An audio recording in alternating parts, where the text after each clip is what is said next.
Aujourd'hui, Léa, on va faire une esturgeonne à quoi? C'est un légume de mer, c'est une algue. Voilà. Mais elle porte plusieurs noms. On l'appelle la salicorne, c'est son nom scientifique, bien qu'il existe aussi en latin. Elle porte aussi le nom de haricot de mer, passe-pierre, pousse-pierre, enfin, partout où il y a de la salicorne, elles ont un nom différent. Alors peu importe le nom, l'important, c'est que ça soit bon. Tout à fait. Parfait. Allez, alors les ingrédients pour ça, il nous faut du persil, pour terminer, que ça soit joli, de l'ail pour mélanger avec le persil, pour aller avec la petite crème, des zestes de citron, et voici, très fin, des échalotes pour monter la crème d'esturgeon, aux œufs d'esturgeon, caviar, du beurre bien sûr, du jus de citron bien entendu, du sel et du poivre. Et pour faire que le poisson soit bien doré, nous allons le passer dans la farine. Nous le tapoterons un petit peu pour ne pas en mettre de trop. Et on va faire un dorage parfait pour un plat. Allez, pas de ministre, mais mieux que ça. Vous voyez, quand on a des bons couteaux, ça coupe tout seul. Regardez-moi cette coupe franche. C'est super. Et ça, c'est grâce au filet de sol de mon ami Fernand Ramos, le seul orfèvre au monde qui reste à fabriquer des couteaux manuellement et le manche à votre main. Donc une ergonomie totale. Et regardez ces sculptures faites à la main. C'est pas beau? J'en fais deux. Et ma chère esturgeonne, nous allons vous laisser au frais pour que vous soyez encore plus bonne. Vous savez, il faut faire un petit historique de la matière. Une matière, si vous la faites cuire trop fraîche, elle aura tendance à être dure. Il faut la laisser rassir un peu. Que ce soit une viande, on peut la garder 15 jours parce qu'on la part. Un poisson, c'est quelques jours. En 48 heures, 3 jours, le poisson est parfait. Et même Madame l'esturgeonne, la reine des rivières. Alors on continue, et je vais donc saler et poivrer, un petit peu de sel,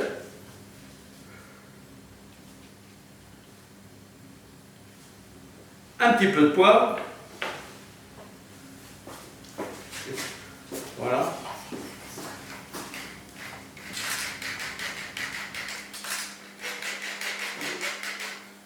Le poivre a la particularité de faire ressortir le meilleur des molécules. Parce que quand il sent le poivre, eh bien, les molécules sont gourmandes et elles veulent se nourrir à leur façon. Vous voyez? Et donc elles adorent le poivre. Et meilleur le poivre sera, meilleur elles seront contentes. Donc meilleur la chair s'ouvrira. Parce que quand une chair est contente, vous savez, je vais vous dire quelque chose. Quand on connaît la cuisine, il y a un langage de la matière qui cuit.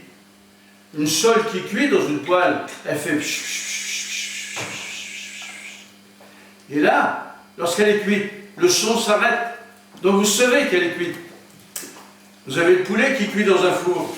Vous êtes à côté en train de travailler, vous entendez paf, paf, paf, paf. C'est quoi? Ce sont les molécules qui éclatent parce que la pression fait que l'eau qui est contenue dans ces molécules se transforme en vapeur, qui augmente de volume, fait éclater les molécules. Ça veut dire que le poulet est en train de vous dire « Mais mon coco, c'est trop chaud, je me brûle, il faut baisser la température. C'est trop chaud, 180 degrés. Tu te rends compte?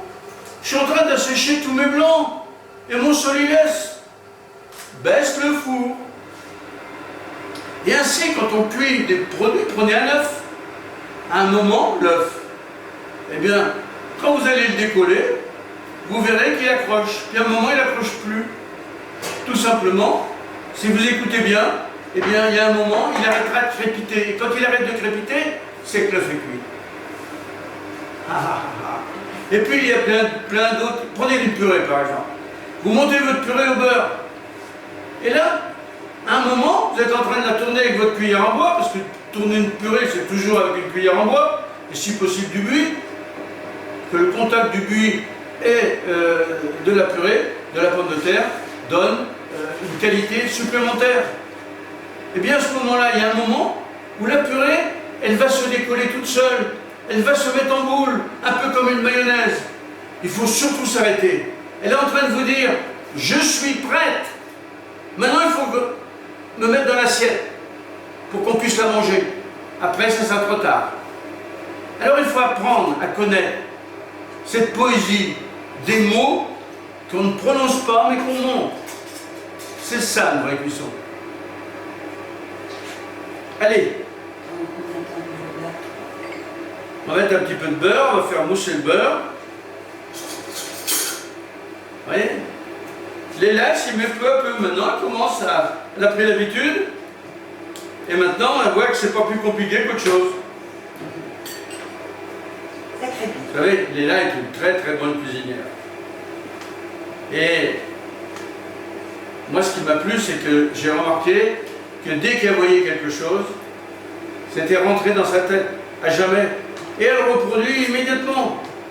Mais quand on reproduit, on apprend. Et quand on apprend, on peut non seulement refaire les choses, mais les améliorer, et même faire autre chose avec le même principe. Parce que vous savez qu'en cuisine, il n'y a que 3 cuissons. Quoi qu'on fasse dans le monde, la 1, la 2, la 3. La première cuisson, c'est quoi? C'est la cuisson par concentration. Mais vous savez faire. Quand vous faites cuire un poulet dans le four, un steak dans une poêle, ou un poisson dans une poêle, quand vous faites cuire, revenir un légume à l'anglaise dans une poêle, tout ça, c'est de la cuisson par concentration. Attention, il y a 2 cuissons par concentration. Celle que je viens de parler qui est à chaud, et celle que je vais vous parler qui est à froid. C'est-à-dire quand vous faites une salade dans laquelle vous mettez du vinaigre, voilà, dans lequel je cuisine en vous parlant, voilà. Et regarde ça, je reprendrai après. Là, je le roule dans ma farine pour la croûter. Très important. Vous voyez? Et quand elle est comme ça, je ne vais pas tout de suite la mettre dans la poêle. Je vais la tapoter pour en mettre un petit peu moins. Il suffit simplement qu'il y ait un petit peu de farine. Vous voyez? Et là, elle est impeccable. Regardez, monsieur. Regardez, moi, et faites la même chose. Et là, je la prends délicatement et je la mets dans mon bain, une cuillère à soupe d'huile d'olive, dans lequel on a mis 40 g de beurre. Et donc, là, eh bien, la cuisson va se faire tranquillement. Et je fais la seconde.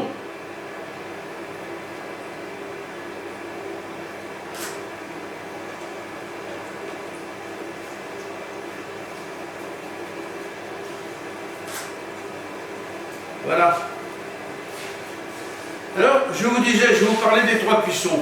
Donc, vous mettez la cuisson à chaud et d'un autre côté, la cuisson à froid. C'est une cuisson qui peut être dans le sucre, dans le citron, dans le vinaigre, dans le vin.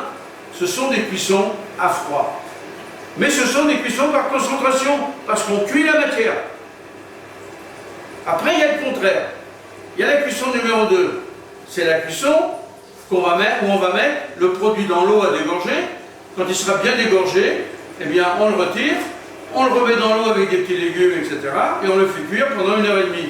C'est le principe de la blanquette de veau. C'est le principe du bœuf Bruxelles et du pot-au-feu. Ça, c'est cuisson par expansion. 2e cuisson.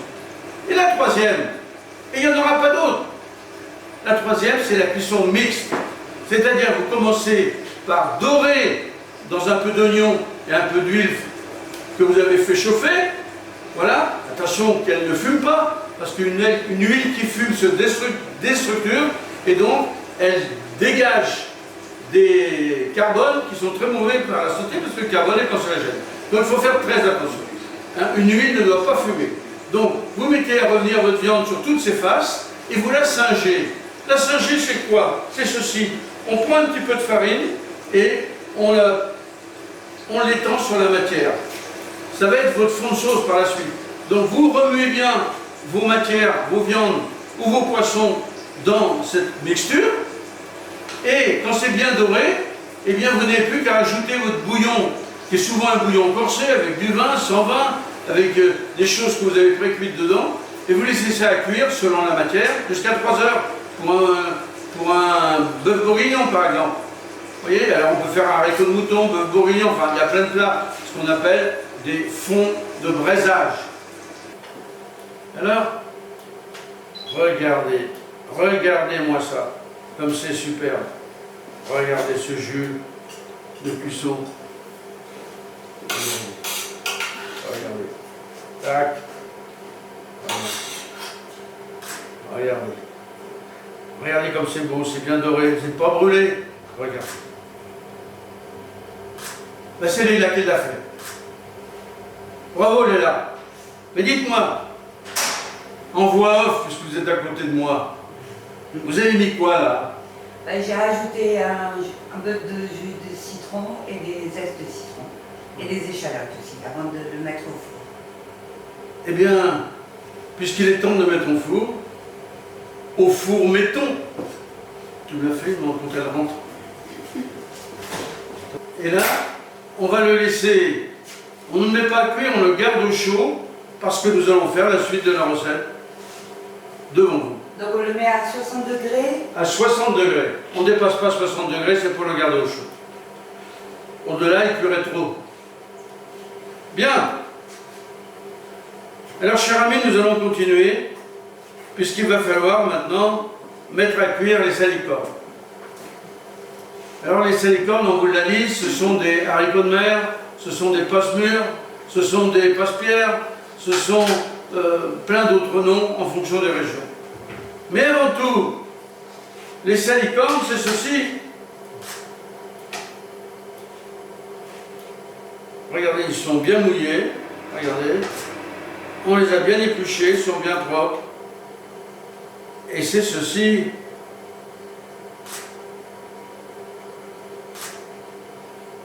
Alors, chers parents, vous qui avez de jolies têtes blondes et de jolies têtes brunes, c'est un fortifiant exceptionnel. C'est bourré d'iode. Faites-en manger aux enfants, surtout au moment des examens, quand ils sont fatigués, des compositions, comme on dit. Qu'ils mangent des salicornes, vous n'allez pas les reconnaître. C'est totalement un des meilleurs médicaments naturels qui existent pour reprendre des forces et avoir un développement intellectuel beaucoup plus élevé. Je vous les rends. Et vous allez me les mettre dans l'eau qui bout, salée l'eau. Oui. L'eau salée pendant 3 minutes. L'important, s'il y a du verre, il y a de la chlorophylle, il y a donc de la vitamine C. Et si vous les cuisez plus de 3 minutes à la température de l'eau bouillante, vous allez détruire les qualités organoleptiques de la matière et les qualités énergétiques de cette matière. Alors certainement, vous allez vous allez la manger, ce sera bon. Je parle au niveau santé. Mais que va faire votre corps? Comme il ne va pas trouver l'énergie nécessaire suite à ce repas, eh bien il va fabriquer lui-même ce qui lui manque. Simplement, il n'a pas le pouvoir quantitatif de ce que vous allez manger. Alors qu'est-ce qu'il va faire? Il va en fabriquer 3 fois plus pour ne pas en manquer. À plein, il va aller jusqu'au ras du réservoir. Mais il va en utiliser qu'un tiers. Et le reste, ça passe dans le sang. Alors ne vous étonnez pas si quand vous ne mangez pas, vous prenez du poids. Quand vous jeûnez, vous prenez du poids. Ou alors si vous jeûnez trop longtemps, vous tombez malade. C'est autre chose. Et c'est idiot, parce que c'est le cœur qu'on prend un coup. Alors, faites attention à vos cuissons. Une cuisson doit garder la couleur. Regardez là. Et la pince qui est là.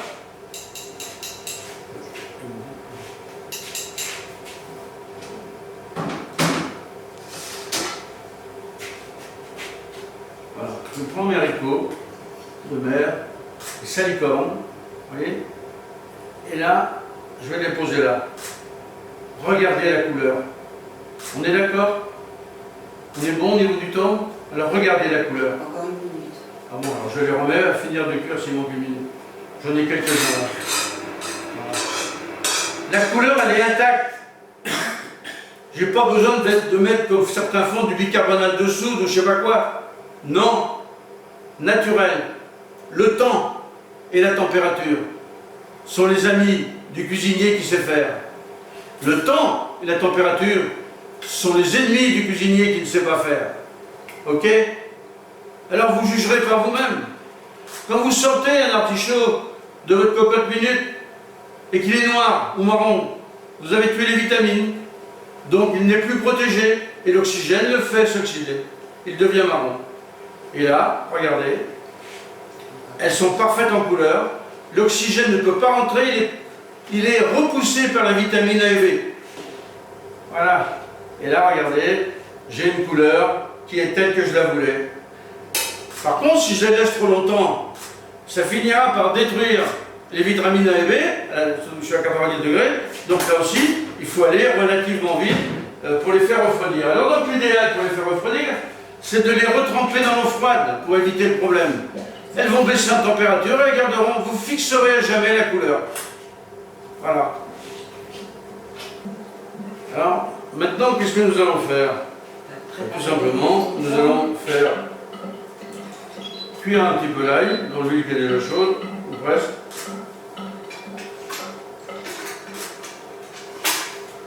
Voilà. Alors l'ail, c'est comme vous voulez.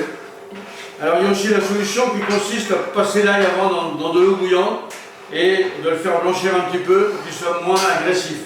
Et comme ça, vous n'aurez pas de risque d'odeur dans la bouche. Alors je voudrais vous conseiller autre chose. J'en ai pas ici. Mais la prochaine fois, je vous promets que j'en aurai. C'est l'ail noir. J'en ai. Ah, il y en a? Oui. Ah, on est sauvés. C'est de l'ail noir. L'ail noir, c'est quoi? C'est un ail traditionnel qui a été cuit pendant des mois, jusqu'à 6 mois certains. Et il y a une concentration des sucres de l'ail qui est extraordinaire. Et vous savez que, comme tout à l'heure, la salicorne, l'ail était autrefois un produit qui permettait de soigner les maladies. Parce qu'il est bourré de qualités qui permettent de se soigner. Voilà. Donc vous avez ici les salicornes qui maintenant ont pris leur envol. Alors je vous disais, l'ail noir. L'ail noir cuit avec de la vapeur sèche pendant des mois.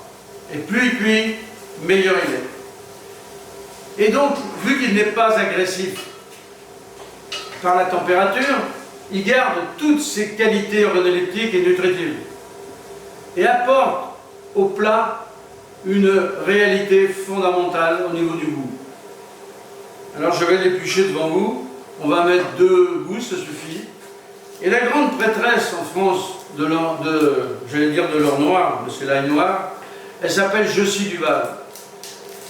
Elle a fouillé jusque dans l'époque mésopotamienne et a découvert dans ce qui était écrit, alors maintenant reste à savoir si c'est vrai, mais pour elle ça l'est, eh bien,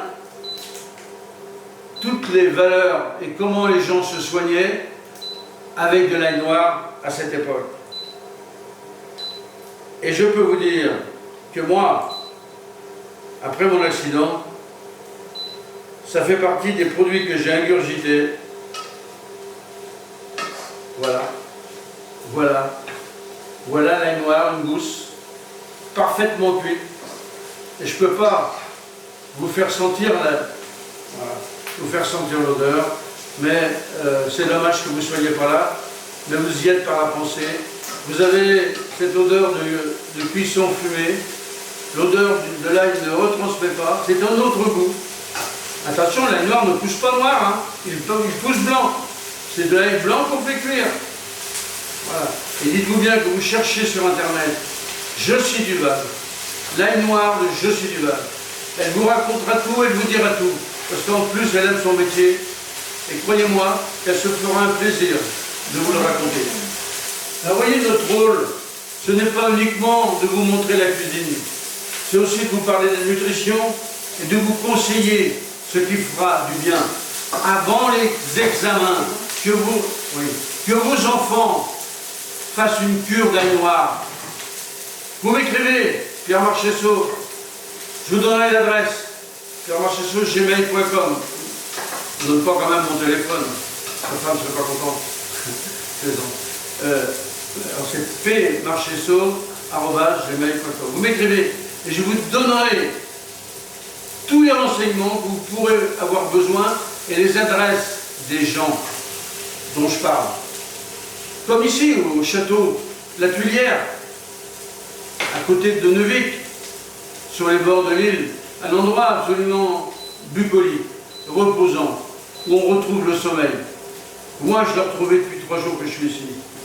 Parce que c'est un endroit qui est d'un calme exceptionnel. Avec une cuisine, grâce à l'ELA, qui est exceptionnelle. Et un patron d'une gentillesse et dévoué à ses clients, comme rarement on le voit. Alors, si vous voulez venir passer un bon moment, eh bien, vous pourrez goûter cette cuisine de Léla, qui est si bonne, et donc je me réjouis, midi et soir, tous les jours. Regardez comme je suis en bonne santé, c'est grâce à Léla. Alors maintenant, eh bien, nous allons faire la sauce. Alors nous avons mis la crème à chauffer, dans laquelle nous allons rajouter un beurre de caviar. Voilà. On va mettre un petit peu, on a dit qu'on était pas, alors on va mettre un petit peu de citron. Hein. Là, je l'ai mis un peu fort hier. Voilà, on va mettre 2. Voilà. On va mettre quelques œufs aussi, ça sera pas mal. Allez, ben, il est là, je vous laisse le mettre, vous mettez tout, comme on a fait hier. Et là, ça va être la sauce miracle. La sauce qu'on a appelée la sauce vif argent de Leïla. C'est elle qui l'a créée là. Non. Si. Non. C'est elle qui l'a créée, regardez, elle est en train de le faire. On ne peut pas dire non, on la prend en photo. Voilà. Moi, j'ai fait qu'amener les produits. Même si on travaille ensemble, allez, mais l'important, c'est que... Vous savez, j'attache beaucoup d'importance en cuisine à la patte d'une femme. Parce que une femme, c'est la sensibilité. C'est la recherche de l'optimisation du goût et de la qualité de la cuisine. Là, elle ne fera pas n'importe quoi, ne mélangera pas n'importe comment. Vous savez, la cuisine, ce n'est pas une addition, ni une soustraction. C'est une manière d'additionner, comme peut l'être un cocktail d'ailleurs. Si on sait additionner les choses et les marier, vous verrez la différence. Je vais prendre un exemple. Vous faites bouillir de l'huile dans une friteuse, mettez un verre d'eau dedans, vous faites attention la prochaine fois, croyez-moi. Parce que vous allez faire un gégère et peut-être foutre le feu dans la maison, voire une explosion.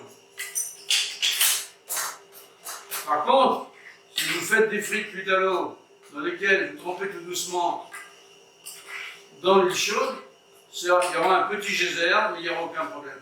Donc, tout est une façon de faire. Et le geste est important. Parce que le geste, c'est respecter le produit. Le produit est comme vous. Le produit, il est vivant. Il a sa façon de parler et de communiquer avec vous. Mais quand il est dans la bouche, vous faites la différence. Et vous vous faites plaisir. Mais pas grâce au cuisinier, qui n'a fait que mettre en forme les choses. Grâce à la nature, qui les a créées. Alors respectez cette nature. Et surtout, pensez à vos enfants, qui n'ont pas besoin dans 30 ans d'avoir des maladies dont vous vous poserez la question d'où ça vient et dont vous serez les premiers responsables. Alors, cuisinons bien, apprenons à cuisiner. Voilà.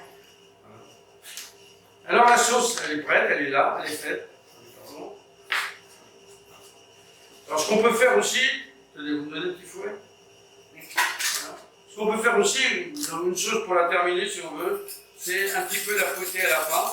Pourquoi? Parce qu'en tournant avec le fouet comme ça, vous faites rentrer de l'air et ça l'allège un peu. Voilà, surtout les sauces crémées.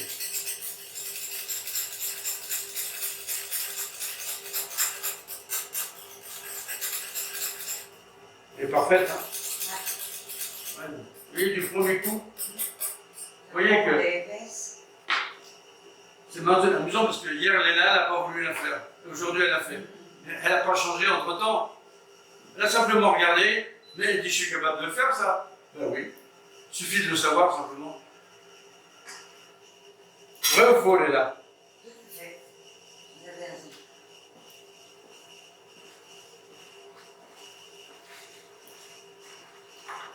Allez-y, remets un petit peu. Ok. Voilà. Alors maintenant, on va dresser l'assiette. Dernière phase.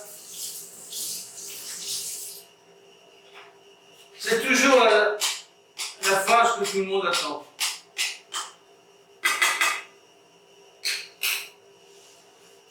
C'est toujours la phase que... Alors, faites bien attention, si chaque fois qu'on change de phase, on nettoie, on range, de façon à toujours garder un endroit propre.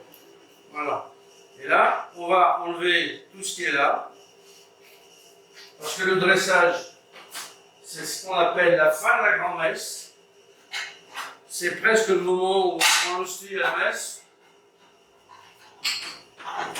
C'est surtout un moment où chacun comprend ce que savoir cuisiner veut dire. Cuisiner, on pourrait le résumer en quelques mots simples. Cuisiner, c'est d'abord aimer. Cuisiner, c'est partager. Cuisiner, c'est apprendre. Cuisiner, c'est comprendre, donc entendre. Cuisiner, c'est faire que chacun, devant son assiette, se dise, à ce repas-là, j'y étais. Allez, on dresse. Je vous laisse dresser. Allez, comme vous voulez. Celle-là, elle est pas mal, elle est marrante, celle-là. C'est quoi ça? C'est à gauche, là. Oui, c'est ce que je pensais, mais le poisson risque d'être grand. Vous allez voir, c'est pas grave. Vous allez voir ce qu'on va faire. Je vais Voilà. Voilà. J'en fais une, et vous faites l'autre, d'accord? Non, on ne fera pas la suite. Ça reste chaud. Non, parce qu'après, elle est... Juste une, parce que là, on va réchauffer le reste des aliments. Pour ceux qui goûtent.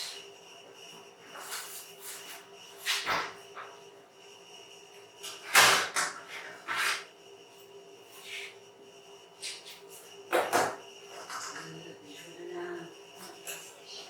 Non? Ça va se casser.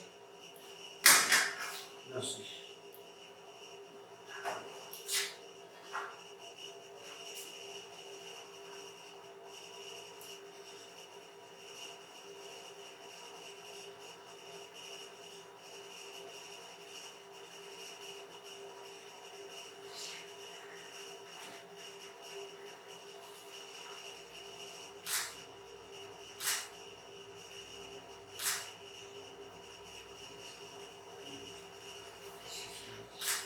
Allez, allez, je prends le jus.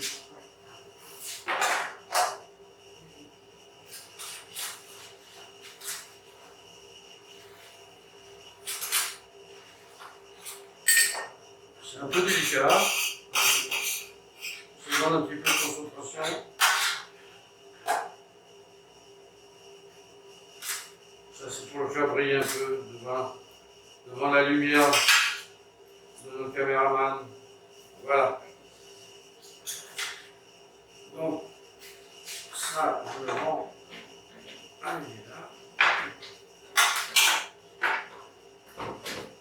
On va passer un petit peu le nettoyage. Et maintenant, regardez.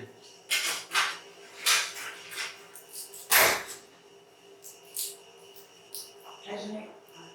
Non, c'est juste au décor. Vous voulez pas le gratter dessus? Comment? Le gratter dessus? Si, on peut. Je peux mettre celui-là, je peux mettre celui-là qui est là.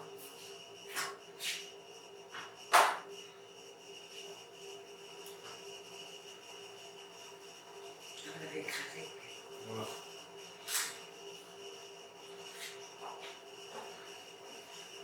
Une noix à présent. C'est une femme que vous aimerez, je me suis dit, voilà, je vous la présente. Exceptionnelle. Ah ouais. Elle va vous parler médecine.